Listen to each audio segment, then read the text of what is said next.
open prayer. Hanggang tamang niranay ang tabay na sinigayahan sa mahal na Diyos para sa satuyang activity.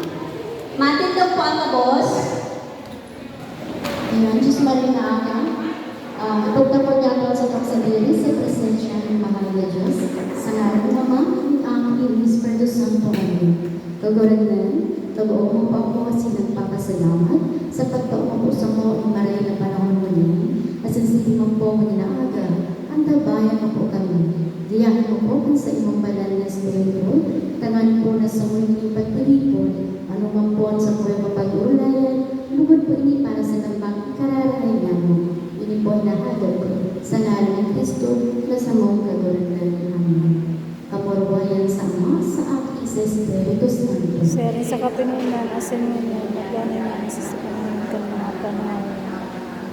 Sa ngalan ng Ama, ng Anak, ng Espiritu Santo.